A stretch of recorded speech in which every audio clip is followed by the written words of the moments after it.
إن الحمد لله نحمده ونستعينه ونستغفره ونعوذ بالله من شرور أنفسنا ومن سيئات أعمالنا من يهده الله فلا مضل له ومن يضلله فلا هادي له وأشهد أن لا إله إلا الله وحده لا شريك له وأشهد أن محمدًا عبده ورسوله أما بعد فأعوذ بالله من الشيطان الرجيم أم حسبتم أن تدخلوا الجنة ولما يأتكم مثل الذين خلوا من قبلكم مستهم البأساء والضراء وزلزلوا حتى يقول الرسول والذين آمنوا معه متى نصر الله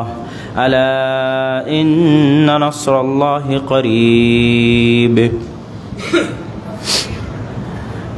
যাবতীয় প্রশংসা হামদ ও সানা মহাপরাক্রমশালী আল্লাহ সুবহানাহু তাআলার জন্য। সকলেই বলি আলহামদুলিল্লাহ। দরুদ ও সালাম বর্ষিত হোক পৃথিবীর সর্বশেষ ও সর্বশ্রেষ্ঠ রাসূল আহমদ মুহাম্মদ মুস্তাফা সাল্লাল্লাহু আলাইহি ওয়াসাল্লামের প্রতি। সম্মানিত উপস্থিতি, আজকে অত্র মসজিদে আমার সংক্ষিপ্ত জুমার খুতবার বিষয়বস্তু দাওয়াত প্রদানের পথে আল্লাহ সুবহানাহু তাআলার পক্ষ থেকে পরীক্ষা সমূহ। আমরা যারা দাওয়াতি কাজ করি এবং সঠিক পথের দাওয়াত দেই, তারা কি ধরনের পরীক্ষা এবং বাধার মুখোমুখি হতে পারি তার একটি নমুনা এবং একটি উদাহরণ আজকের জুমার খুতবায় তুলে ধরার চেষ্টা করব ইনশাআল্লাহ। যেমনটি আমি কেরানীগঞ্জের জুমার খুতবায় অথবা ব্রাহ্মণবাড়িয়ায় বাইতুল মামুর মসজিদের দিনী ভাইদের তাদের উদ্দেশ্যে বলেছি যে আল্লাহ সুবহানাহু তাআলার পথে দাওয়াত দেওয়া কত কঠিন কাজ। ঠিক আপনারাও এমন এক পরিবেশে দাওয়াতি কাজ করতেছেন যেখানে অনেক চ্যালেঞ্জের মুখোমুখি। তো আপনাদের জন্য এই বিষয়গুলো জেনে থাকা দরকার যে আল্লাহ সুবহানাহু তাআলা কিভাবে পরীক্ষা নেন। আল্লাহ সুবহানাহু তাআলা বলেন, আম হাসিবতুম আন তাদখুলুল জান্নাহ, হে ঈমানদারগণ, তোমরা কি মনে করে নিয়েছো যে তোমরা এত সহজেই জান্নাতে প্রবেশ করবে? ওয়ালাম্মা ইয়াতিকুম মাসালুল লাযীনা খালাউ মিন ক্বাবলিকুম, অথচ তোমাদের উপর সেই বাধা বিপত্তি, সেই জুলম অত্যাচার এখনো আসেনি। যেই বাধা বিপত্তি, যেই জুলম অত্যাচার তোমাদের পূর্ববর্তীদের উপর এসেছিল। মাসাতহুমুল বাসা ওয়া দাররা, এবং তাদেরকে বিপদ আপদ এমনভাবে ঘিরে ধরেছিল যে তাদের পা কেঁপে যাচ্ছিল, তারা অবিচল থাকতে পারছিল না। এমনকি তারা বলতে বাধ্য হয়েছিল, মাতা নাসরুল্লাহ, আল্লাহর সাহায্য কখন আসবে। তারা এবং নবীরা বলতে বাধ্য হয়েছিল, আল্লাহর সাহায্য কখন আসবে।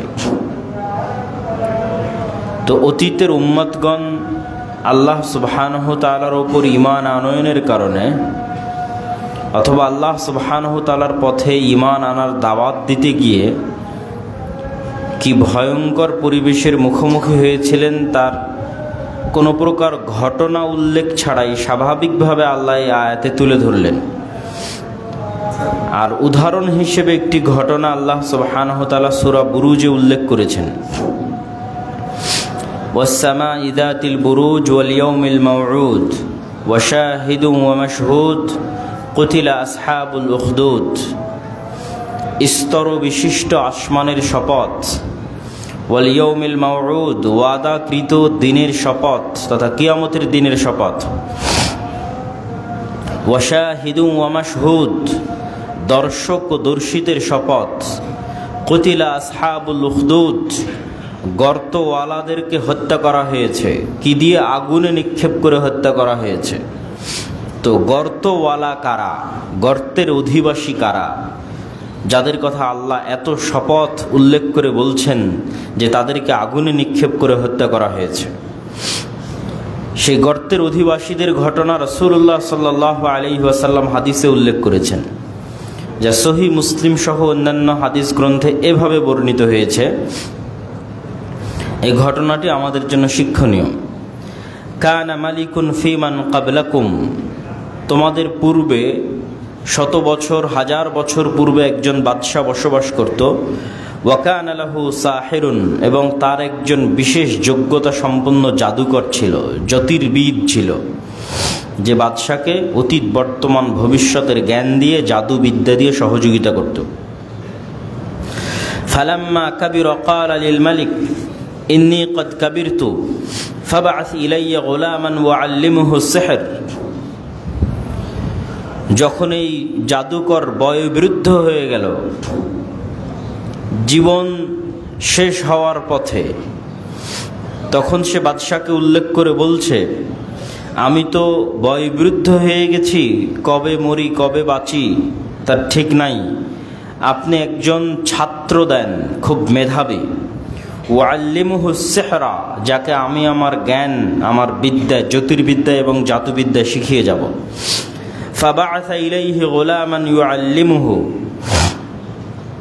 তখন বাদশাহ তার সম্প্রদায়ের মধ্যে থেকে খুব মেধাবী চৌকস একজন বালককে বাছাই করল এবং তাকে নির্ধারণ করল এই জাদুকরের কাছে জাদু শিখার জন্য। ফাকানা ফি তরিকিহি ইযা সালাকা রাহিবুন ফাকাআদা ইলাইহি ওয়া সামিআ কালামাহ। এই বাচ্চার বাড়ি থেকে জাদুকরের দার্সগাহ, ক্লাসরুমে যেতে, স্কুলে যেতে, তার কাছে দার্স নিতে যেতে রাস্তায় এক পাদ্রীর বাড়ি পড়ে, খ্রিস্টান ধর্মগুরু পাদ্রী। ফাকাদা ইলাইহি ওয়া সামিআ কালামাহ, সে যেমন জাদুকরের কাছে জাদুবিদ্যাও শিখে, রাস্তায় থেমে পাদ্রীর কাছে আল্লাহর বাণীও শিখে, আল্লাহ সুবহানাহু ওয়া তাআলার কালামও শিখা শুরু করে।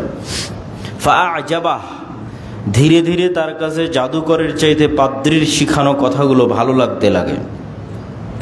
ফাকানা ইযা আতা সাহিরা মাররা বিররাহিব ওয়াকাআদা ইলাইহি ফাইযা আতা সাহিরা দারাবাহু ফাশাকা যালিকা ইলার রাহিব। রাস্তায় যেতে যখন পাদ্রীর নিকটে বসে, তার দার্স এবং তার তাদরিস শুনতে অনেক সময় দেরি হয়ে যায়, ফলত জাদুকরের নিকটে পৌঁছতেও দেরি হয়। তা একদিন জাদুকর তাকে শাস্তি আরোপ করে, জেনে বুঝে হোক অথবা না জেনে হোক, দেরি হওয়ার কারণে শাস্তি প্রদান করে। সেই শাস্তির বর্ণনা এই বালক পাদ্রীর নিকটে তুলে ধরে। পাদ্রী তাকে বলে, এরপরে যদি তোমার কখনো দেরি হয় তাহলে তাকে বলবা তোমার বাড়ির লোকের কারণে তোমার দেরি হয়েছে, আর যাওয়ার পথে আমার কাছে জ্ঞান অর্জন করতে গিয়ে যদি বাড়িতে পৌঁছতে দেরি হয় তাহলে বাড়ির লোককে বলবা জাদুকরের কাছে দেরি হয়েছে। তথা দুই জায়গার যে জায়গায় দেরি হবে তার আগের জায়গার নাম বলবা, আমার নাম বলবা না যে আমার কাছে দেরি হয়েছে। এভাবেই দিন যায় রাত যায়। ফাবাইনামা হুয়া কাযালিক ইযা আতা আলা দাব্বাতিন আযীমাতিন ক্বাদ হাবাসাতিন নাস। হঠাৎ একদিন রাস্তায় বিশাল প্রাণী রাস্তা বন্ধ করে পড়ে আছে, মানুষজন এপার থেকে ওপার যেতে পারছে না প্রাণীর ভয়াবহতায়, দুই পারে মানুষজন জমা হয়ে আছে। তখন এই বালক বলল, আজকেই সুযোগ, আমি জেনে নিতে চাই জাদুকর সত্যবাদী না পাদ্রী সত্যবাদী, কে সত্যবাদী। তখন সে একটি পাথর হাতে নিল, হাতে নিয়ে বলল, আল্লাহুম্মা ইন কানা আমরু রাহিব আহাব্বা ইলাইক মিন আমরি সাহির ফাকতুল হাযিহি দাব্বাহ। হে আল্লাহ, যদি পাদ্রীর কথা সত্য হয়ে থাকে, জাদুকরের কথা মিথ্যা হয়ে থাকে, তাহলে এই পাথর দিয়ে আপনি এই প্রাণীটিকে হত্যা করুন। ফাকতুল হাযিহি দাব্বা হাত্তা ইয়ামজিয়ান নাস ফারামাহা ফাকাতালাহা। বাচ্চা যখন এটি বলে পাথর নিক্ষেপ করলো, ওই প্রাণীটি মারা গেল এবং মানুষের জন্য রাস্তা পরিষ্কার হয়ে গেল। ফাআতার রাহিব ফাআখবারাহ, সে খুশিতে পাদ্রীর নিকটে এসে পুরো ঘটনা বর্ণনা করল। পাদ্রী ঘটনা শুনে বলছে, আই বুনাইয়া আনতাল ইয়ৌম আফদাল মিন্নি, হে বালক তুমি আজকে আমার চেয়ে উত্তম হয়ে গেছো। কদ বালাগা মিন আমরিকা মা আরা ওয়া ইন্নাকা সাতুবতালা, তুমি এমন এক পর্যায়ে পৌঁছে গেছো যে আল্লাহ তোমাকে পরীক্ষা করবেন। ফাইন ইবতুলিতা ফালা তাদুল্লু আলাইয়া, যদি আল্লাহ তোমাকে পরীক্ষা করে তাহলে আমার নাম বলিও না। এই যে এটি হলো আমাদের মূল আলোচ্য বিষয়। পাদ্রী তাকে বলছে যে তুমি এমন এক পর্যায়ে পৌঁছে গেছো যে আল্লাহ সুবহানাহু ওয়া তাআলা তোমাকে পরীক্ষা করবে। তথা মানুষ যখন জ্ঞানের অথবা দাওয়াতের যে কোনো কিছুর ভালো পর্যায়ে পৌঁছে তখন আল্লাহ সুবহানাহু ওয়া তাআলার পক্ষ থেকে পরীক্ষা আসে। তো এই বাচ্চা এমন এক পর্যায়ে পৌঁছে গেল যে ইউবরিউল আকমাহা ওয়াল আবরাসা ওয়া ইউদাবিন নাসা মিন সাইরিল আদওয়া, সে মুস্তাজাবুদ দাওয়া হয়ে গেল, দোয়া করলে কবুল হয়ে যায় সাথে সাথে। তো কোনো ব্যক্তি যখন অন্ধ অবস্থায় আসে, দোয়া করে ফু দিয়ে দিলে অন্ধত্ব ভালো হয়ে যায়। অসুস্থতা নিয়ে আসে, দোয়া করে দিলে অসুস্থতা ভালো হয়ে যায়। এই খবর একদিন জালিসুন লিল মালিক, বাদশার এক মন্ত্রীর নিকটে পৌঁছে গেল। বাদশার মন্ত্রী অন্ধ ছিল। তো বাদশার সেই মন্ত্রী অনেক হাদিয়া তোহফা সহ এই বালকের নিকট উপস্থিত হয়ে বলছে, ইন আনতা শাফিতানি ফাকালা ইন্নী লা আশফি আহাদান ইন্নামা ইয়াশফিল্লাহ। মন্ত্রী বলছে, আমি শুনেছি তুমি অনেক মানুষকে আরোগ্য দান করো, তো আমার এই অন্ধত্ব একটু ভালো করে দাও। বালক উত্তরে বলছে, লা আশফি আহাদা, আমি কাউকে আরোগ্য দান করি না। ইন্নামা ইয়াশফিল্লাহ, বরং আল্লাহ আরোগ্য দান করে। ফাইন আনতা আমানতা বিল্লাহি দাআউতুল্লাহ, যদি তুমি আল্লাহর উপর ঈমান আনয়ন করো আমি তোমার জন্য আল্লাহর কাছে দোয়া করতে পারি। ফাশাফাক আল্লাহ, আল্লাহর উপর ঈমান আনয়ন করলে এবং আমি দোয়া যদি করি, আল্লাহ যদি দোয়া কবুল করে, আল্লাহ তোমাকে ভালো করেও দিতে পারে। ফাআমানা বিল্লাহ ফাশাফাহুল্লাহ, ওই মন্ত্রী তখন আল্লাহর উপর ঈমান আনয়ন করলো, বালক আল্লাহর কাছে দোয়া করলো, ওই মন্ত্রী অসুস্থতা থেকে সুস্থ হয়ে গেল, অন্ধত্ব ভালো হয়ে গেল। ফাআতাল মালিক ফাজালাসা ইলাইহি কামা কানা ইয়াজলিস, পরের দিন যখন মন্ত্রী সভায় গেছে, বাদশাহ তাকে দেখে আশ্চর্য, বলছে, মান রাদ্দা আলাইকা বাসারাক, কি ব্যাপার, তুমি চক্ষু কিভাবে ফিরে পেলে? তখন মন্ত্রী বলছে, রব্বি, আমার প্রতিপালক আমাকে চক্ষু ফিরিয়ে দিয়েছেন। ক্বালা ওয়ালাকা রব্বুন গায়রি, বাদশাহ বলছে, তোমার কি আমার ব্যতীত অন্য কোনো প্রতিপালক আছে? তখন মন্ত্রী বলছে, রব্বি ওয়া রব্বুকাল্লাহ, আমার এবং আপনার সবার প্রতিপালক আল্লাহ। ফাআখাযাহু ফালাম ইয়াজাল ইউআযযিবুহু, বাদশাহ তখন তাকে গ্রেফতার করলো এবং তাকে শাস্তি প্রদান শুরু করলো। হাত্তা দাল্লা আলাল গোলাম, যতক্ষণ না এই মন্ত্রী ওই গোলামের নাম না বলল এবং সে ওই গোলামের নাম বলে দিল যে আমি তার কাছ থেকে দীক্ষা গ্রহণ করেছি। ফাকাল লাহুল মালিক আই বুনাইয়া কদ বালাগা মিন সিহরিক মা তুবরিউল আকমাহ ওয়াল আবরাস ওয়া তাফআল। ফাকাল ইন্নী লা আশফি আহাদান ইন্নামা ইয়াশফিল্লাহ। ফাআখাযাহু ফালাম ইয়াজাল ইউআযযিবুহু হাত্তা দাল্লা আলার রাহিব। তারপর এভাবে শাস্তি দিতে দিতে ওই পাদ্রী পর্যন্ত পৌঁছে গেল বাদশাহ। ফাজিআ বির রাহিব, তারপরে সেই রাহিবকে ডেকে আনা হলো। ফাকিল লাহু ইরজি আন দীনিক, সেই পাদ্রীকে ডেকে আনা হলো। বাদশাহ বলল, তুমি সকল নষ্টের মূল, তদন্তে এটি প্রমাণিত হয়েছে। ইরজি আন দীনিক, তোমার দিন থেকে ফিরে আসো। তখন পাদ্রী বলল, ফাআবা, সে দিন থেকে ফিরে আসতে অস্বীকার করলো। ফাদাআ বিল মিনশার ফাওয়াদা আল মিশারা ফি মাফরাকি রাসিহি ফাশাক্কাহু, তখন বাদশাহ একটি করাত নিয়ে একজন কাঠুরেকে ডেকে পাঠালো এবং করাত এই পাদ্রীর মাথার উপর বসানো হলো এবং চিড়ে পা পর্যন্ত ফেড়ে দেওয়া হলো। ফাশাক্কাহু হাত্তা ওয়াকা শিক্কাহু সুম্মা জিআ বিজালিসিল মালিক ফাকিল লাহু ইরজি আন দীনিক, তারপর মন্ত্রীকে বলা হলো তুমিও তোমার দিন থেকে ফিরে আসো। ফাআবা, সেও তার দিন থেকে ফিরে আসতে অস্বীকার করলো। ফাওয়াদা আল মিশারা ফি মিফরাকি রাসিহি, তাকেও একইভাবে করাত দিয়ে চিড়ে ফেলা হলো। ওয়াকা শিক্কাহু সুম্মা জিআ বিল গোলাম ফাকিল লাহু ইরজি আন দীনিক, যখন গোলামের কাছে আসলো যে তুমি তোমার দিন থেকে ফিরে আসো, গোলামও দিন থেকে ফিরে আসতে অস্বীকার করলো। তখন বাদশাহ গোলামের জন্য এক অভিনব শাস্তির ব্যবস্থা করলেন। বলেন, ইযহাবু বিহি ইলা জাবাল কাযা ওয়া কাযা ফাসআদু বিহিল জাবাল ফাইদা বালাগতুম যারওয়াতাহ ফাইন রাজা আন দীনিহি ওয়া ইল্লা ফাতরাহু। বাদশাহ তার মন্ত্রী, সভাসদ বা কর্মচারী যারা আছে তাদেরকে বলল, এই বালককে নিয়ে তোমরা এই দেশের সর্বোচ্চ পাহাড়ে চলে যাও, সর্বোচ্চ পাহাড়ের চূড়ায় গিয়ে তাকে বলো সে তার দিন থেকে ফিরে আসে কিনা। যদি সে তার দিন থেকে ফিরে না আসে তাহলে পাহাড়ের সর্বোচ্চ চূড়া থেকে তাকে নিক্ষেপ করে দাও। ফাতরাহু ফাযাহাবু বিহি ফাসাইদু বিহিল জাবাল। তারা তাকে নিয়ে সেই পাহাড়ের সর্বোচ্চ চূড়ায় পৌঁছে গেল। বালক আল্লাহ সুবহানাহু ওয়া তাআলার নিকটে দোয়া করে বলল, আল্লাহুম্মা কফিনিহিম বিমা শি'ত। হে আল্লাহ, আপনি তাদের পক্ষ থেকে আমার জন্য যথেষ্ট হয়ে যান যেভাবে আপনি চান। ফারাজাফা বিহিমুল জাবাল ফাসাকাতু। পাহাড় কেঁপে উঠল এবং বাদশার যারা সঙ্গী সাথী সেখানে গেছিল তারা সবাই পাহাড় থেকে পড়ে গেল। ওয়াজা ইয়ামশি ইলাল মালিক। বালক একাই মুক্ত অবস্থায় বাদশার নিকটে ফিরে আসলো। বাদশাহ আশ্চর্য হয়ে জিজ্ঞেস করলো, মা ফাআলা আসহাবুক, তোমার সাথে যাদেরকে পাঠিয়েছিলাম তারা কই? ক্বালা কাফানিহিমুল্লাহ ফাদাফাআহ। তাদের জন্য আল্লাহ যথেষ্ট হয়ে গেছে। বালক উত্তরে বলল, কাফানিহিম, তাদের জন্য আল্লাহ আমার পক্ষ থেকে যথেষ্ট হয়ে গেছে। বাদশাহ নতুন এক দল সাথে দিল এবং বলল, ইযহাবু বিহি ফাহমিলুহু, তোমরা একে এবার নদীতে নিয়ে যাও এবং নদীর মধ্যে ফাতাওয়াসসাতু বিহিল বাহর, নদীর একদম মধ্যে, সমুদ্রের একদম মধ্যে নিয়ে যাও। নিয়ে গিয়ে বলো, ফাইন রাজা আন দীনি, সে তার দিন থেকে ফিরে আসে কিনা। যদি দিন থেকে ফিরে না আসে ফাকযিফুহু, তাহলে তাকে তোমরা নদীতে নিক্ষেপ করো, সমুদ্রে নিক্ষেপ করো।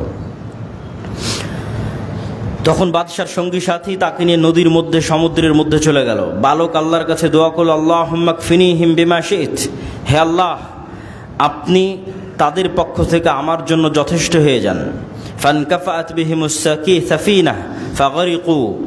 সমুদ্রে ঢেউ উঠতে লাগলো, নৌকা উলট পালট খেতে লাগলো, অন্যরা সবাই পড়ে গেল। ফাগরিকু, পড়ে ডুবে গেল। ওয়াজা ইয়ামশি ইলাল মালিক। আর এই বালক নিরাপদ অবস্থায়, সুস্থ অবস্থায় একাই বাদশার কাছে ফিরে আসলো। বাদশাহ বলল, মা ফাআলা আসহাবুক, তোমার সঙ্গী সাথী কই? ক্বালা কাফানিহিমুল্লাহ, আমার পক্ষ থেকে তাদের জন্য আল্লাহ যথেষ্ট হয়ে গেছেন। ফাকালা লিল মালিক, তখন বালক বাদশাকে বলল, ইন্নাকা লাস্তা বিকাতিলি হাত্তা তাফআলা মা আমুরুক বিহি। হে মহামান্য বাদশাহ, আপনি আমাকে ততক্ষণ হত্যা করতে পারবেন না যতক্ষণ না আমি যা বলছি তা না করবেন। বাদশাহ উত্তরে বলল, আমা হুয়া, কি সেটা?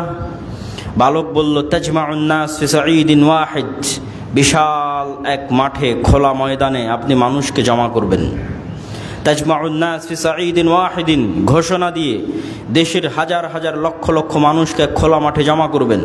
ওয়া তাসলুবনি আলা জিজইন সুম্মা খুয সাহমান, এবং আমাকে শুলিতে চড়ানোর জন্য কাঠের উপর চড়িয়ে দিবেন। সুম্মা খুয সাহমান, অথবা একটা তীর নেবেন। সুম্মা যাইস সাহমা ফি কাবিদিল কৌসি, তীরকে ধনুকে লাগাবেন। ধনুকে তীর লাগানোর পর বলবেন, বিসমিল্লাহি রাব্বিল গোলাম, এই বালকের প্রতিপালকের নামে এই তীর নিক্ষেপ করছি। অতঃপর তীর নিক্ষেপ করবেন। ফাইন্নাকা ইযা ফাআলতা যালিক কাতালতানি, যদি এটি করতে পারেন আমাকে হত্যা করতে সক্ষম হবেন। বাদশাহ রাজি হয়ে গেল। ফাজামাআন নাস ফি সাঈদিন ওয়াহিদিন, বিশাল মাঠের মধ্যে হাজার হাজার লক্ষ লক্ষ মানুষকে ঘোষণা দিয়ে জমা করা হলো। ওয়াসালাবাহু আলা জিজইন, শুলিতে ঝুলানোর জন্য, শুলিতে তীর নিক্ষেপ করে হত্যা করার সকল প্রস্তুতি সম্পূর্ণ করা হলো। সুম্মা আখাযা সাহমান সুম্মা ওয়াদাআ আস-সাহম ফি কাবিদিল কৌস সুম্মা ক্বালা বিসমিল্লাহি রাব্বিল গোলাম, এবং তীর নিয়ে ধনুকে লাগিয়ে বলা হলো, ওই আল্লাহর নামে এই তীর নিক্ষেপ করছি যে আল্লাহ এই গোলামের প্রতিপালক, রব্বুল গোলাম এই বালকের প্রতিপালক। সুম্মা রামাহু ফাওয়াকা আস-সাহম, তীর নিক্ষেপ করা হলো, তীর বালকের বুকে এসে বিঁধে গেল এবং সে সেখানেই মারা গেল। ফাকালান নাস আমান্না বিরব্বিল গোলাম, উপস্থিত হাজার হাজার লক্ষ লক্ষ মানুষ বলল একসাথে, আমরা এই বালকের প্রতিপালকের প্রতি ঈমান আনয়ন করলাম। আল্লাহু আকবার। ফাউতিয়াল মালিক ফাকিল লাহু আরাআইতা মা কুনতা তাহদার ক্বাদ আল্লাহ নাযালা বিক হাযরাক ক্বাদ আমানান নাস। বাদশাহ বলল, আমি যে আশঙ্কা করছিলাম, যে আশঙ্কার কারণে বালককে হত্যা করলাম, সে আশঙ্কাই তো বাস্তবায়ন হয়ে গেল।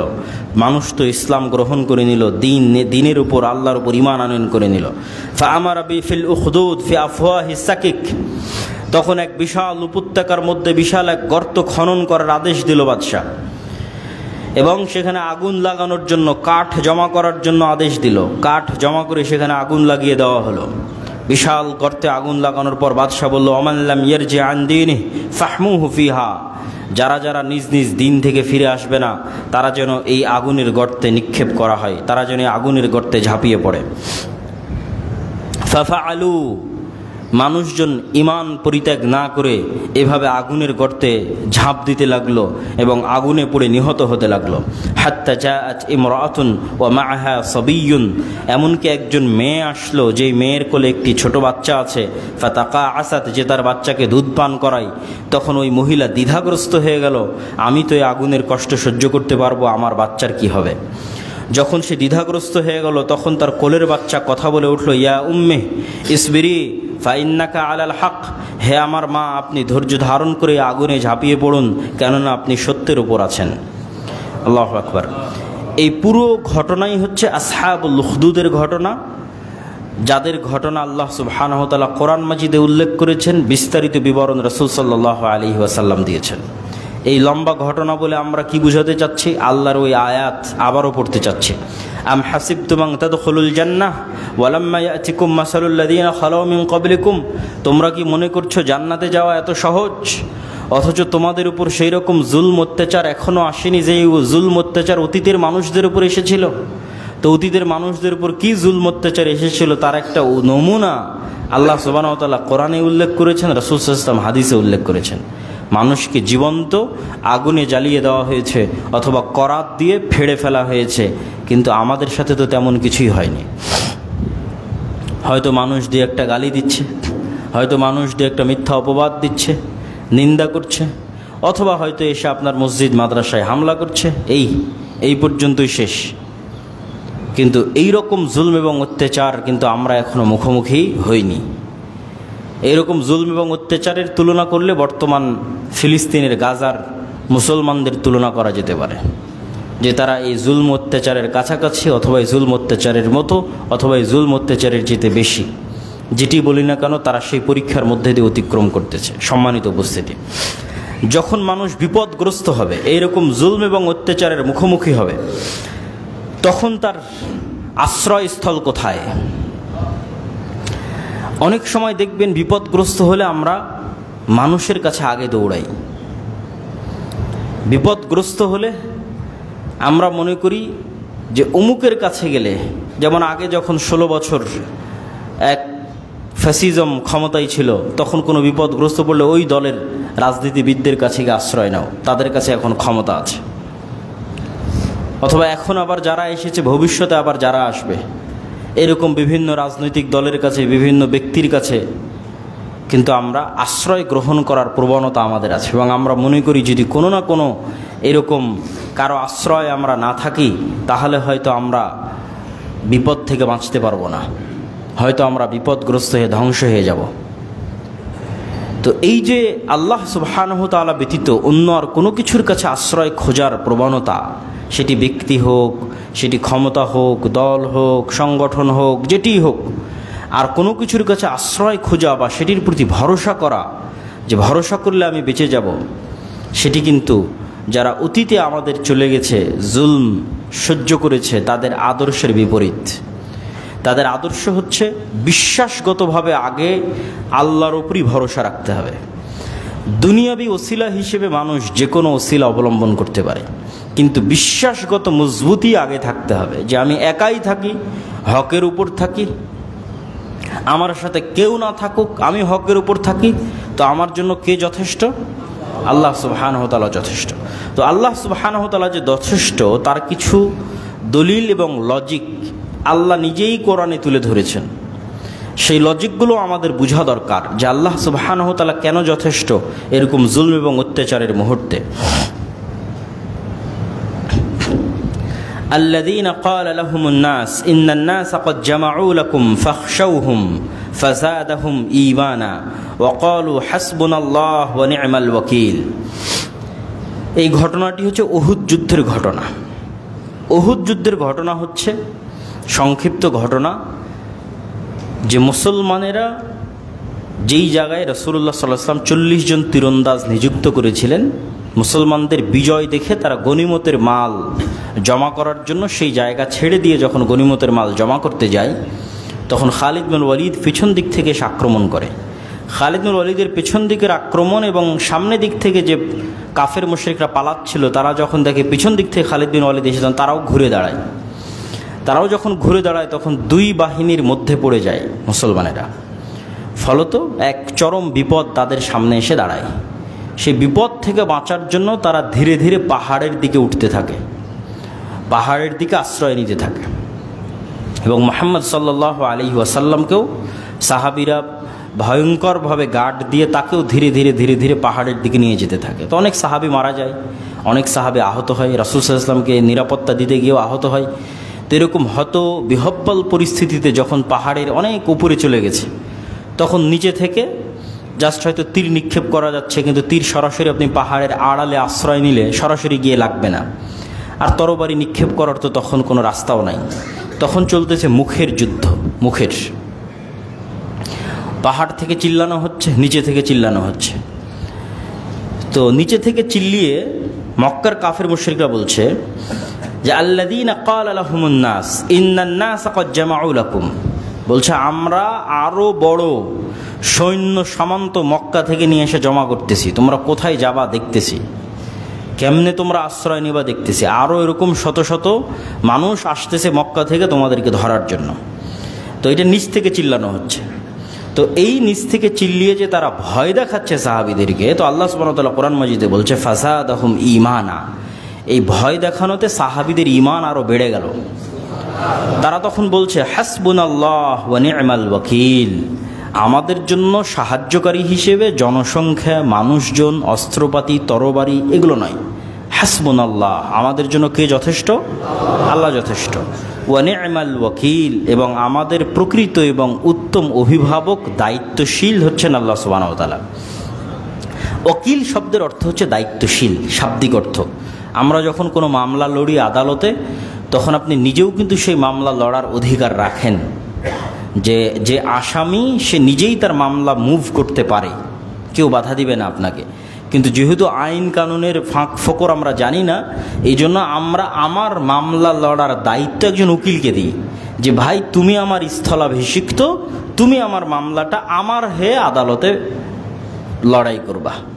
তাহলে আমার জেল জুলুম, আমার মুক্তির পুরো দায় দায়িত্বটা আমি নিশ্চিন্তভাবে কার উপর দিয়ে দিচ্ছি? উকিলের উপর দিয়ে দিচ্ছি। তো এই দায়িত্ব প্রদানটাকেই বলা হয় ভরসা। তো আল্লাহ সুবহানাহু ওয়া তাআলা কোরআন মাজিদে একদম এভাবেই তার জন্য তিনি শব্দ প্রয়োগ করেছেন, এইভাবেই যে তোমরা আল্লাহ সুবহানাহু ওয়া তাআলাকে দায়িত্বশীল হিসেবে গ্রহণ করো। আল্লাহ সুবহানাহু ওয়া তাআলা কোরআন মাজিদে বলেন রব্বুল মাশরিকি ওয়াল মাগরিব লা ইলাহা ইল্লাহু ফাত্তাখিযহু ওয়াকিলা, পূর্ব এবং পশ্চিমের প্রতিপালক যিনি ব্যতীত ইবাদতের যোগ্য কেউ নাই, ফাত্তাখিযহু ওয়াকিলা, তোমাদের যদি কাউকে দায়িত্ব দেওয়ার প্রয়োজন হয় তাহলে তোমরা তাকেই দায়িত্ব প্রদান করো। তো দায়িত্ব প্রদান করার বিষয়টা কেমন একটু উদাহরণ দিয়ে বললে আপনাদের জন্য আরও স্পষ্ট হবে, তাহলে আল্লাহর উপর ভরসার বাস্তবতাটা কি সেটাও স্পষ্ট হবে। ধরেন আপনি এখন মারা যাচ্ছেন, আপনি কোনো দুরারোগ্য ব্যাধিতে আক্রান্ত, হয়তো ক্যান্সারে আক্রান্ত, 1-2 মাস পর মারা যাবেন। তখন আপনি আপনার ভাইকে বলতেছেন, ভাই আমার তো ছোট ছোট ছেলে মেয়ে আছে, তো তোমাকে আমি আমার ছেলে মেয়ের দায়িত্ব দিয়ে গেলাম, তুমি একটু দেখে শুনে রাখিও। এ হলো দায়িত্ব দেওয়া, মানে আপনার অনুপস্থিতিতে আপনার ছেলে মেয়েকে দেখাশোনার দায়িত্ব আপনি তার উপর দিচ্ছেন। মানুষ বলে যে মানুষের কথোপকথনে বলে যে উপরে আল্লাহর, নিচে তোমার হিল্লাই দিয়ে দিলাম, মানে তোমার দায়িত্বে দিয়ে দিলাম। তখন আপনি যে আপনার ভাইয়ের দায়িত্বে দিয়ে দিচ্ছেন, এই যে দায়িত্ব, আল্লাহ সুবহানাহু ওয়া তাআলা বলতেছে এই দায়িত্বটা তোমরা আমার উপর দাও। এই জিনিসটা অনুভব করতে হবে যে দায়িত্বটা মানে কি। ঠিক এভাবেই আল্লাহ বলতেছে যে এই দায়িত্বটা তোমরা আগে আমার উপর দাও। ধরেন আপনি বাড়ি থেকে বের হয়ে যাচ্ছেন, বাড়িঘর তালা মেরে দিয়ে বের হয়ে যাচ্ছেন। তো আপনি আগে এই বাড়ি দেখাশোনার দায়িত্ব দারোয়ানের উপর দিবেন, না বাড়িতে কোনো আত্মীয় স্বজনের উপর দিবেন, না এটার দায়িত্ব আগে কার উপর দিবেন? আল্লাহর উপর দিবেন। আল্লাহ এইটা বলতেছে যে তোমরা আগে আমার উপর দায়িত্ব দাও, আমাকে দায়িত্বশীল হিসেবে গ্রহণ করো। তোমাদের যে কোনো কাজের দায়িত্বশীল হিসেবে তোমরা কাকে গ্রহণ করতে পারো? আল্লাহকে গ্রহণ করতে পারো। ফাত্তাখিযহু ওয়াকিলা, তার উপর দায়িত্ব দাও। কেন তার উপর দায়িত্ব দিবা, তার অনেক লজিক আল্লাহ সুবহানাহু ওয়া তাআলা কোরআনে উল্লেখ করেছে বিভিন্ন আয়াতে। তার দুই একটা আয়াত আমি আপনাদের সামনে তুলে ধরি যে কেন আপনি আল্লাহ সুবহানাহু ওয়া তাআলাকে দায়িত্বশীল হিসেবে তাকে দায়িত্ব দিবেন।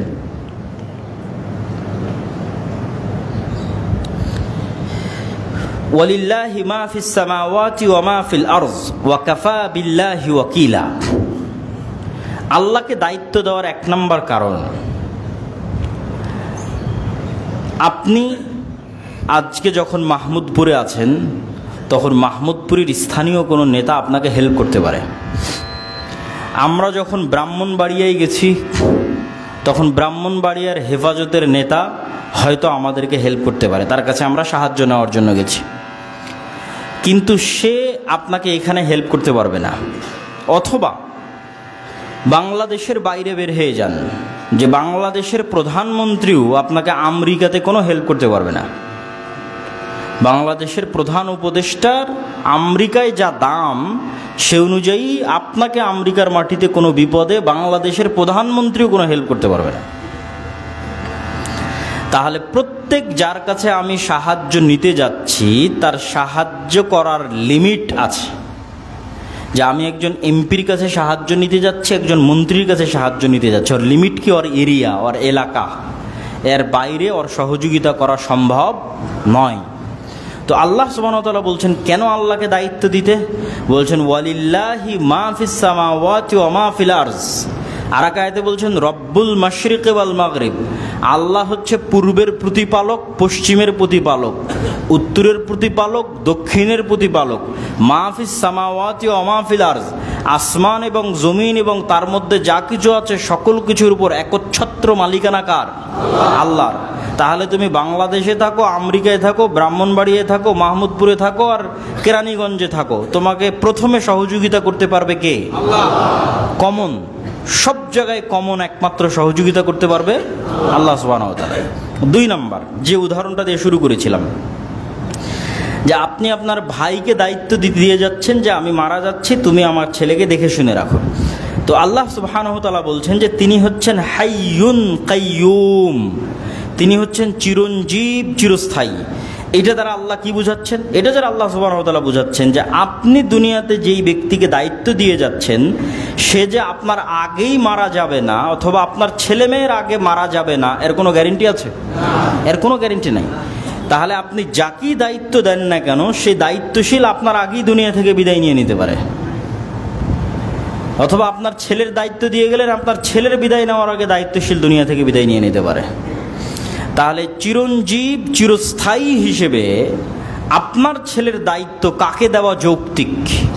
আল্লাহকে দেওয়া যৌক্তিক। তাহলে কে বাঁচলো কে মরলো সেটা দেখে লাভ নাই। করোনা ভাইরাসে এসে পুরো বংশ বিলীন হয়ে গেল, কিন্তু আপনি দায়িত্ব দিয়ে রেখেছেন কার ওপর? আল্লাহ সুবহানাহু ওয়া তাআলার ওপর। দেখা যাচ্ছে ফিলিস্তিনের গাজায় একজন মানুষ যদি বলে আমার ছেলের দায়িত্ব আমি তোমাকে দিয়ে গেলাম, তো এক সেকেন্ড পর বোমা এসে সেই মারা গেল, তো দায়িত্ব নিয়ে কি হলো? তো সে যদি বলে না হে আল্লাহ আমার ছেলের দেখাশোনার দায়িত্ব তোমার উপর দিয়ে গেলাম, তাহলে কেননা তিনি হচ্ছেন হাইয়ুন কাইয়ুম। আর এক নাম্বার কি? সব জায়গায় সহযোগিতা করতে পারবে। তাহলে এক নাম্বার লজিক গেল পৃথিবীর সকল জায়গায় তিনি সহযোগিতা করার ক্ষমতা রাখেন। দুই নাম্বার লজিক গেল তিনি চিরঞ্জীব, চিরস্থায়ী, কখনো মৃত্যুবরণ করেন না। এবার তিন নাম্বার, আল্লাহ সুবহানাহু তাআলাকে যখনই আমরা চাই না কেন তখনই আমরা আল্লাহ সুবহানাহু তাআলাকে সাথে যোগাযোগ করতে পারি, সম্পর্ক স্থাপন করতে পারি। এটা একটা বড় বিষয়। যে আপনার যত বড় ব্যক্তি পরিচিত থাক, জুলাইয়ের আন্দোলনের সময় এক সপ্তাহব্যাপী ইন্টারনেট বন্ধ ছিল। অনেক সময় অনেক জঙ্গলে চলে যাবেন, গ্রাম অঞ্চলে চলে যাবেন, নেটওয়ার্ক নাই। পৃথিবীতে কোনো একটা বড় কিছু ঘটে গেল, কোনো মোবাইলে নেটওয়ার্ক নাই। তাহলে আপনি যে ওর সাথে যোগাযোগ করে সহযোগিতা চাইবেন, সে যোগাযোগেরই তো ব্যবস্থা নাই। সমুদ্রের মধ্যে আছেন, মরুভূমির মধ্যে আছেন, জঙ্গলের মধ্যে আছেন, সহযোগিতা যে নেবেন মানুষের কাছে, দেখা যাচ্ছে সমুদ্রের মধ্যে একটা জাহাজ ডুবতেছে, তো সেই জাহাজের ব্যক্তি এখন সহযোগিতা চাচ্ছে পার্শ্ববর্তী আর এক জাহাজের কাছে, যোগাযোগই হয় না, তো কি সাহায্য চাইবে? তাহলে এই প্রত্যেকটা যার উপর মানুষ ভরসা করতেছে এগুলো একটাও স্বয়ং সম্পূর্ণ নয়। ওই ব্যক্তিটা যদি মনে করতো এখন ইনস্ট্যান্ট যার সাথে যে কোনো সময় যোগাযোগ করা সম্ভব, যার সাথে সম্পর্ক স্থাপন করা সম্ভব, তিনি কে? আল্লাহ। তাহলে তখন সে আল্লাহর উপর দায়িত্ব দিত এবং আল্লাহর উপর ভরসা স্থাপন করতো যে আল্লাহ এই বিপদ থেকে আপনি আমাদের উদ্ধার করেন।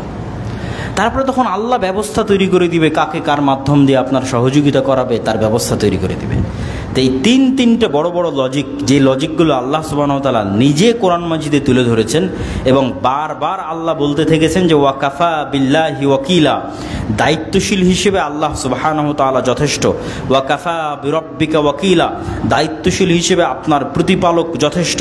আল্লাহু খালিকু কুল্লি শাইইন ওয়া হুয়া আলা কুল্লি শাইইন ওয়াকিল, আল্লাহ সুবহানাহু ওয়া তাআলা সকল কিছুর দায়িত্বশীল হিসেবে যথেষ্ট।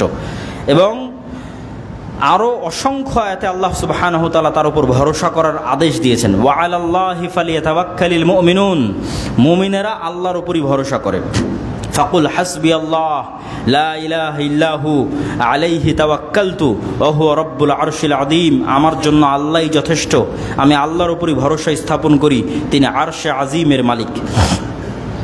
ইন্নী তাওয়াক্কালতু আলাল্লাহ রব্বি ওয়া রাব্বুকুম, আমি আমার এবং তোমাদের প্রতিপালক আল্লাহর উপর ভরসা করি। তাওয়াক্কালতু আলাইহি ফালাতাওয়াক্কালিল মুতাওয়াক্কিলুন, আল্লাহ সুবহানাহু ওয়া তাআলার উপরই মুমিনগণ ভরসা স্থাপন করে থাকেন। এরকম অসংখ্য আয়াতে আল্লাহ সুবহানাহু ওয়া তাআলা তার নিজের উপর তারপর ভরসা করার আদেশ এবং আহ্বান দিয়েছেন। সম্মানিত উপস্থিতি, তাহলে আমাদের এই আলোচনার দ্বিতীয় অংশ থেকে আমরা যেটি বুঝাতে চাইলাম, আমাদের আলোচনার প্রথম অংশ ছিল দাওয়াতি কাজ করলে বাধা বিপত্তি, জুলম, অত্যাচার, নিন্দা, অপবাদ আসবেই। তো আমাদের উপর অতীতের উম্মতের মতো এখনো আসেনি, সুতরাং মানসিকভাবে প্রস্তুত থাকতে হবে আসার জন্য, ওই পরীক্ষায় উত্তীর্ণ হওয়ার জন্য। 2 নম্বর, পরীক্ষায় উত্তীর্ণ হওয়ার 1 নম্বর শর্তই হচ্ছে বিপদ আপদে মানুষের উপর ভরসা করবেন না আল্লাহর উপর ভরসা করবেন? বিপদ আপদে 1 নম্বর ভরসা হবে আল্লাহ সুবহানাহু ওয়া তাআলার উপর। ওসিলা হিসেবে মানুষ চেষ্টা করবে তার সাধ্য অনুযায়ী, সেটা ভিন্ন, কিন্তু কোনো ব্যক্তির উপর, কোনো রাজনৈতিক নেতার উপর, কোনো দলের উপর, কোনো কিছুর উপর ভরসা হবে সেটি নয়, আল্লাহর উপর ভরসা হবে। 3 নম্বর পরীক্ষা হচ্ছে যখন আপনি দাওয়াতি কাজ করবেন, এই দাওয়াতি কাজের বরকতকে অব্যাহত রাখার জন্য আপনাকে এতটুকু মনে রাখতে হবে যে বহিরাগত জুলম দিয়ে কোনোদিন সত্যকে ধামাচাপা দেওয়া যায়নি, বহিরাগত জুলম দিয়ে কখনো মুসলমানদের ক্ষতি করা যায়নি, কোনোদিন না, অতীতেও কোনোদিন হয়নি, আজও হবে না, ভবিষ্যতেও হবে না। মুসলমানদের সব সময় ক্ষতি হয়েছে তাদের অভ্যন্তরীণ কোন্দল আর দ্বন্দ্বের কারণে। মুসলমানদের সব সময় ক্ষতি হয়েছে তাদের নিজের মারামারির কারণে, নিজের কামড়াকামড়ির কারণে। এই নিজের মারামারি এবং কামড়াকামড়িটা আসে সত্যবাদিতা, ন্যায়পরায়ণতা এবং আমানতদারিতার অভাবের কারণে। এই জন্য যারাই মসজিদ প্রতিষ্ঠা করেন, মাদ্রাসা প্রতিষ্ঠা করেন, দাওয়াতি কাজ করেন, তারা যদি মনে করেন আমি নিজে, আপনারা যে অবস্থায় আছি কেন, যদি মনে করেন যে আপনার এই কাজের বরকতটা ধরে রাখতে হবে, তাহলে এতটুকু নিশ্চিত থাকেন বাহিরের কেউ আপনার এই কাজের বরকত জুলম দিয়ে ছিনিয়ে নিতে পারবে না, বরং জুলম যত বাড়বে আপনার পা তত মজবুত হবে, আপনার পা পৃথিবীতে তত মজবুত হবে, আপনার দাওয়াত তত শক্তিশালী হবে। কিন্তু আপনার এই দাওয়াত ধ্বংস হয়ে যাবে, বরকত উঠে যাবে, আজ আছে কাল নাই হয়ে যাবে, যখন আমানতদারিতা, ন্যায়পরায়ণতা, সত্যবাদিতার অভাব দেখা দিবে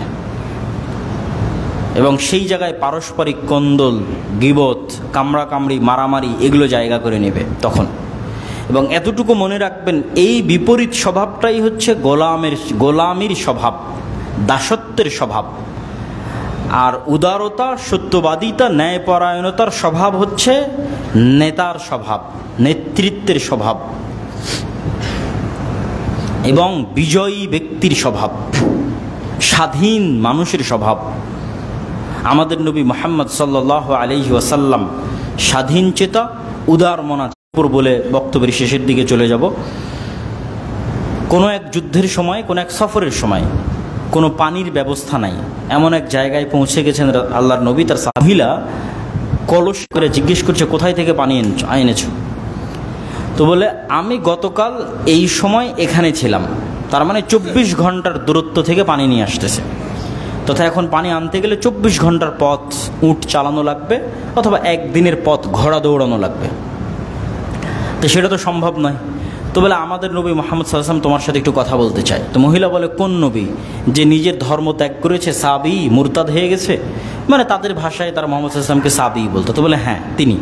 তো ঠিক আছে, মুহাম্মদ সাল্লাল্লাহু আলাইহি ওয়াসাল্লামের কাছে সেই মহিলা উপস্থিত হলো। মুহাম্মদ সাল্লাল্লাহু আলাইহি ওয়াসাল্লাম তাকে বলল, তোমার একটু পানির দরকার।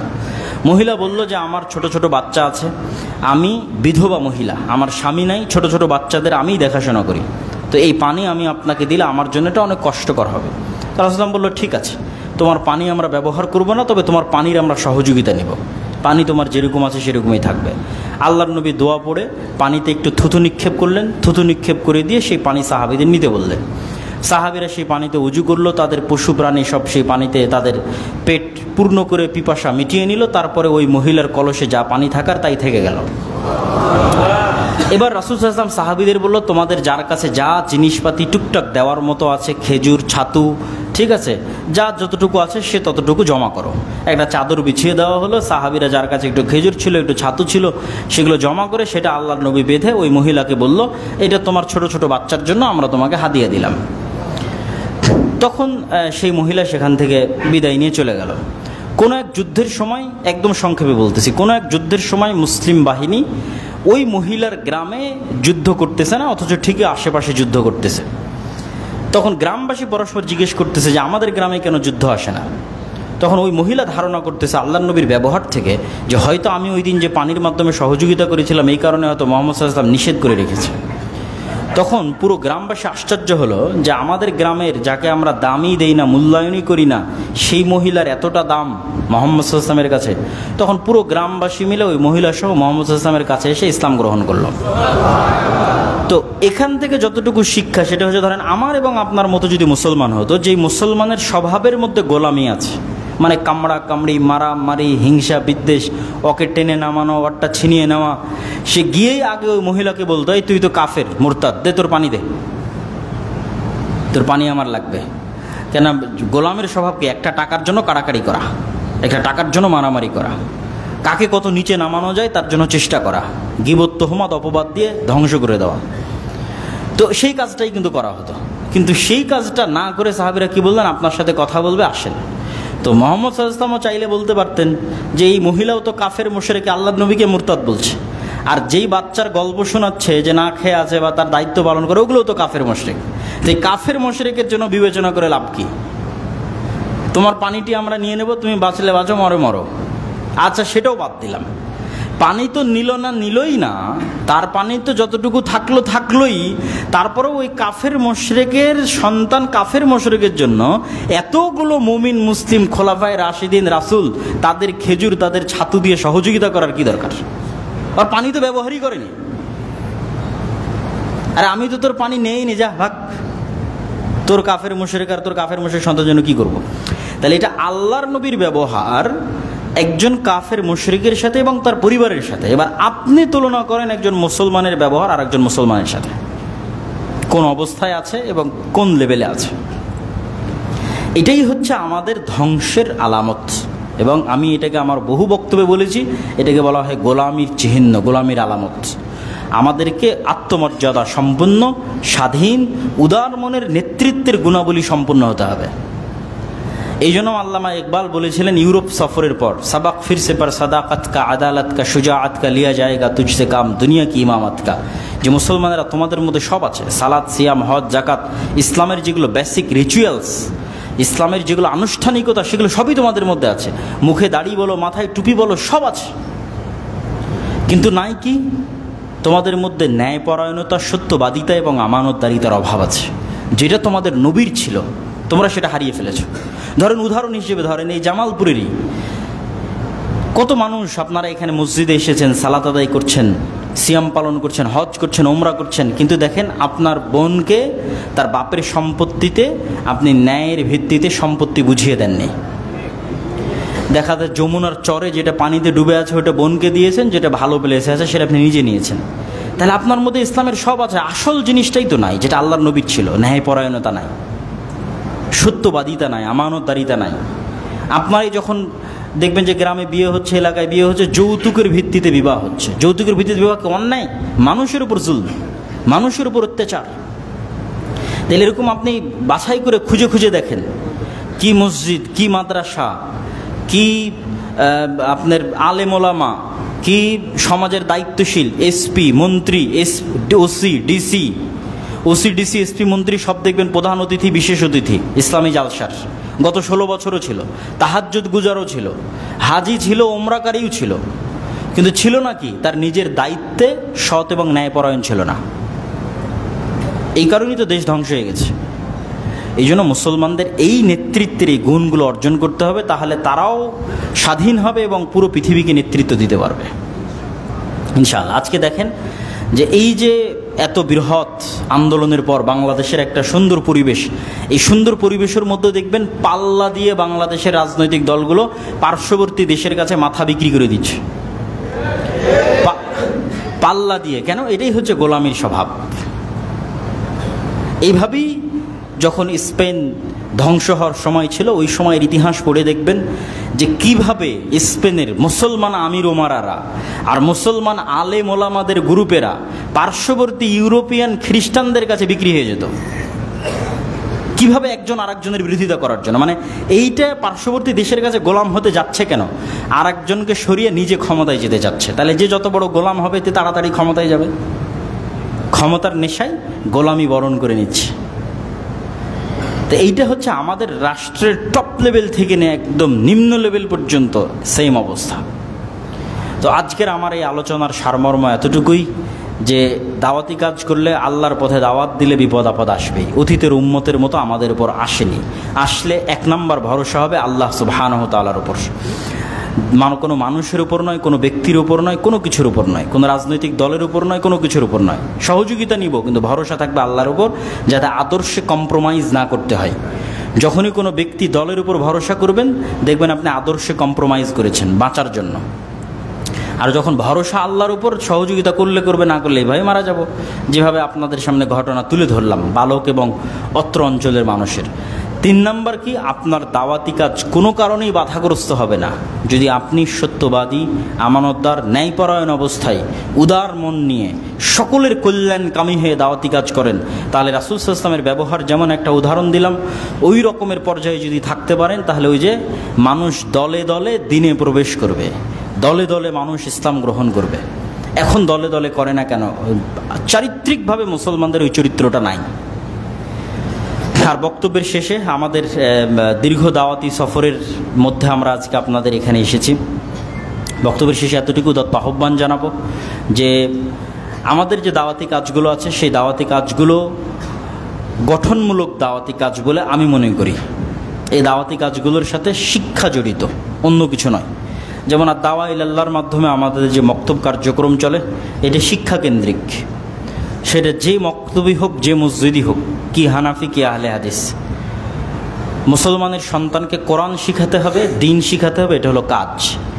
কয়জন মুসলমানের সন্তানকে? 100% মুসলমানের সন্তানকে। আমরা যেটা আমাদের মোটো ঘোষণা বা স্লোগান, সেটা হচ্ছে 100% মুসলমানের সন্তানকে দিন শিখাতে হবে। তার জন্য মাদ্রাসা দিয়ে হবে না, মসজিদে মক্তব শক্তিশালী করতে হবে। তো আমি আমার অধীনে সব চালাবো এমনটা নয়, কিন্তু এই কথা বলতে বলতে আরও 1000 মানুষ মক্তব চালু করবে, তারাও মক্তবের সম্পর্কে যত্ন নেবে। তখন এভাবেই 100% মুসলমান দিন শিখবে, কোরআন শিখবে। তবে আলহামদুলিল্লাহ আমরা প্রায় 300-র অধিক মসজিদ সফর করেছি মক্তব কেন্দ্রিক। তারপরে মক্তবের সিলেবাস তৈরি করেছি, 500-র অধিক মক্তবের শিক্ষকের ট্রেনিং দিয়েছি, যাদের যাতায়াত খরচ আমরাই বহন করি। এবং এই সমস্ত মক্তবের সকল ছাত্রের যে পড়ার বই, সেটিও আমরাই সাপ্লাই দিয়েছি আলহামদুলিল্লাহ। এবং রমজান মাসে তাদেরকে ন্যূনতম হাদিয়া যতটুকু আমাদের পক্ষে দেওয়া সম্ভব হয়েছে, আল্লাহ ব্যবস্থা করে দিয়েছে আমাদের দিনী ভাইদের মাধ্যমে, সেটা আমরা পৌঁছে দিয়েছি। এখনও আমাদের মক্তবের ট্রেনিং কার্যক্রম জামিয়া সালাফিয়া রাঙ্গিপাড়া পবা রাজশাহীতে চলমান। আর দ্বিতীয় আরেকটি হচ্ছে আল জামিয়া সালাফিয়ার সাথে শিক্ষা প্রতিষ্ঠানের অধিভুক্তি। জামিয়া সালাফিয়া যেহেতু বাংলাদেশের একটি ব্যতিক্রম প্রতিষ্ঠান, যেখানে দেশ বিদেশের শিক্ষকগণ সবসময়ই থাকেন, বাংলাদেশ ইনভেস্টমেন্ট ডেভেলপমেন্ট অথরিটির অনুমোদন নিয়ে 4-5 জন বিদেশি শিক্ষক সবসময় থাকে। তাদের তদারকিতে আমাদের সিলেবাস, আমাদের পরীক্ষা, আমাদের ফতোয়া বোর্ড যেটা মাসিক আল ইতিসাম সেগুলো নির্ধারণ হয়। এবং সৌদি আরবের মদিনা ইসলামী বিশ্ববিদ্যালয় সহ বিভিন্ন বিশ্ববিদ্যালয় থেকে শিক্ষকগণ আসতেই থাকেন। গত 1 বছরে 12 জনের অধিক শিক্ষক এসেছেন। পুরো রমজান মাস একজন থেকেছেন। এই কিছুদিন পূর্বে 1 সপ্তাহ পূর্বে একজন 3 দিন থেকে গেলেন। তো এরকম একটি দেশের অন্যতম মানসম্মত শিক্ষা প্রতিষ্ঠান থেকে আমরা চাই দেশের অন্যান্য শিক্ষা প্রতিষ্ঠানগুলো উপকার নিক, শক্তিশালী হোক জ্ঞানের দিক থেকে, একাডেমিক দিক থেকে। সেটিকে ভিত্তি করে মূলত আমার চলমান সফরগুলো অব্যাহত আছে, সেটিকেও আপনারা মূল্যায়ন করার চেষ্টা করবেন। আর সর্বশেষ মাসিক আল ইতিসামকে মূল্যায়ন করার চেষ্টা করবেন। আমার জানা মতে এখানেও মাসিক আল ইতিসাম আসে না, এবং আপনারাও নিজ নিজ উদ্যোগে নিয়ে আসতে পারেন। আজকেও সালাতের পরে আমাদের বই পুস্তক এবং মাসিক আল ইতিসাম পাবেন। আমি নিয়মিত মাসিক আল ইতিসামের সম্পাদকীয় লিখি এবং সমসাময়িক সকল বিষয়ে মাসিক আল ইতিসামে দিক নির্দেশনা থাকে। অন্যান্য ইলমি তো বিষয় থাকেই, উন্নত মানের ফতোয়া বোর্ডের মাধ্যমে, দেশি বিদেশি আলেমদের মাধ্যমে ফতোয়া বোর্ডের মাধ্যমে ফতোয়া তো আছেই, পাশাপাশি সমসাময়িক যে কোনো বিষয়ে দিক নির্দেশনা বিষয়ে আমি সবসময় লিখি। অতএব এই যে এসেছি এটা একদিনের সম্পর্ক, কিন্তু মাসিক আল ইতিসাম যখন নিয়মিত আপনার কাছে যাবে তখন এটি স্থায়ী সম্পর্ক। প্রতি মাসে আপনি আমার লেখা পড়তেছেন, মানে আমার একটা মেসেজ আপনি প্রতি মাসে পড়তেছেন, কানেক্টেড থাকতেছেন। তো আপনাদের প্রতি এই উদাত্ত আহ্বান রেখে সবাইকে ঐক্যবদ্ধভাবে পারস্পরিক ভ্রাতৃত্ব বজায় রেখে সত্যবাদিতা, ন্যায়পরায়ণতা, আমানতদারিতার সাথে নির্ভয়ে আল্লাহর উপর ভরসা করে দাওয়াতি কাজ চালিয়ে যাওয়ার উদাত্ত আহ্বান জানিয়ে আমরা আল্লাহ সুবহানাহু ওয়া তাআলার নিকটে বলতে চাই যে আল্লাহ সুবহানাহু ওয়া তাআলা আমাদের এই কার্যক্রমগুলোকে কবুল করুক, আল্লাহুম্মা আমিন। যারা এই মসজিদ তৈরি করছেন, এই মসজিদ তৈরিতে আপনারা সহযোগিতা করবেন। দান অত্যন্ত শক্তিশালী ইবাদত, যেই শক্তিশালী ইবাদত কিয়ামতের মাঠে কাজে দিবে। যেমন দুনিয়াতে টাকা দিয়ে বাঁচা যায়, কিয়ামতের মাঠেও টাকা দিয়ে বাঁচা যাবে। দুনিয়াতে কিভাবে টাকা দিয়ে বাঁচা যায়? রমজানে যদি দিনের বেলায় স্ত্রীর কাছে যান তাহলে আল্লাহ বলেছেন একজন গোলাম আজাদ করতে হবে অথবা 60 জন মিসকিনকে খাওয়াতে হবে। তো 60 জন মিসকিনকে খাওয়াতে টাকা লাগে, গোলাম আজাদ করতে টাকা লাগে। হজে গিয়ে যদি কোনো আমল ছুটে যায় তাহলে আল্লাহর নবী বলেছে দম দিতে হবে। দম মানে একটা খাসি কিনতে, একটা ছাগল কিনতে, একটা দুম্বা কিনতে, একটা ভেড়া কিনতে টাকা লাগে। তো দুনিয়াতেই বিভিন্ন ইবাদতের বিভিন্ন ভুলের কাফফারা টাকা দিয়ে আদায় হয়, তার বিধান আছে। অসংখ্য গুনাহের কাফফারা দুনিয়াতে টাকা দিয়ে আদায় করার ব্যবস্থা আছে। এই একই সিস্টেম কিয়ামতের মাঠে থাকবে, কিন্তু কিয়ামতের মাঠে নতুন করে টাকা পাওয়া যাবে না। দুনিয়াতে যারা টাকা আল্লাহর রাস্তায় দান করে গেছে তার সেই টাকা কিয়ামতের মাঠে এরকম কেউ এসে বলবে ও আমার নামে গীবত করেছে, ওই টাকার দান থেকে কেটে দেওয়া হবে। কেউ এসে বলবে যে তুমি তো এই ইবাদত ঠিকঠাক মতো করনি, তখন ওই দান থেকে সেটা পূর্ণ করে দেওয়া হবে। যে কোনো ইবাদত, যে কোনো গুনাহ সেটাকে ট্যাকেল দিতে পারে এরকম পাওয়ারফুল ইবাদত হচ্ছে দান। এরকম পাওয়ার ক্ষমতা আল্লাহ টাকার মধ্যে দিয়ে রেখেছে। তো আপনারা এই মসজিদ, এই মাদ্রাসা, এখানে এগুলোকে সহযোগিতার হাত বাড়িয়ে দিবেন। আল্লাহ সুবহানাহু ওয়া তাআলা আপনাদেরকে কবুল করুক, আমাদেরকে কবুল করুক, আল্লাহুম্মা আমিন। আলহামদুলিল্লাহ ওয়াহদাহু ওয়াসসালাতু ওয়াসসালামু আলা মান লা নাবিয়্যা বা'দাহু। ইয়া আইয়ুহাল্লাযীনা আমানু সাল্লু আলাইহি ওয়া সাল্লিমু তাসলিমা। আল্লাহুম্মা সাল্লি আলা মুহাম্মাদ ওয়া আলা আলি মুহাম্মাদ কামা সাল্লাইতা আলা ইব্রাহিম ওয়া আলা আলি ইব্রাহিম ইন্নাকা হামিদুম মাজিদ। আল্লাহুম্মা বারিক আলা মুহাম্মাদ ওয়া আলা আলি মুহাম্মাদ কামা বারাকতা আলা ইব্রাহিম ওয়া আলা আলি ইব্রাহিম ইন্নাকা হামিদুম মাজিদ। ربنا ظلمنا أنفسنا وإن لم تغفر لنا وترحمنا لنكونن من الخاسرين. ربنا آتنا في الدنيا حسنة وفي الآخرة حسنة وقنا عذاب النار. رب ارحمهما كما ربياني صغيرا. رب ارحمهما كما ربياني صغيرا. رب ارحمهما كما ربياني صغيرا. اللهم انصر المسلمين المؤمنين المظلومين المجاهدين في فلسطين. اللهم انصر المؤمنين المسلمين المظلومين المجاهدين في كشمير. اللهم انصر المؤمنين المسلمين المجاهدين المظلومين في فلسطين. اللهم انصر المؤمنين المسلمين المجاهدين في كشمير. اللهم اخذل اليهود والنصارى والكفرة والمشركين. اللهم اخذل اليهود والنصارى والكفرة والمشركين. اللهم اخذل اليهود والنصارى والكفرة والمشركين. اللهم اشف مرضانا ومرضى جميع المسلمين. اللهم ارحم موتانا وموتى جميع المسلمين. اللهم احفظ بلادنا وبلاد سائر المسلمين. اللهم احفظ بلادنا من كل كيد الكائدين ومكر الماكرين. اللهم وفق ولاة ولاة أمرنا لما تحب وترضى سبحان ربك رب العزة عما يصفون وسلام على المرسلين والحمد لله رب العالمين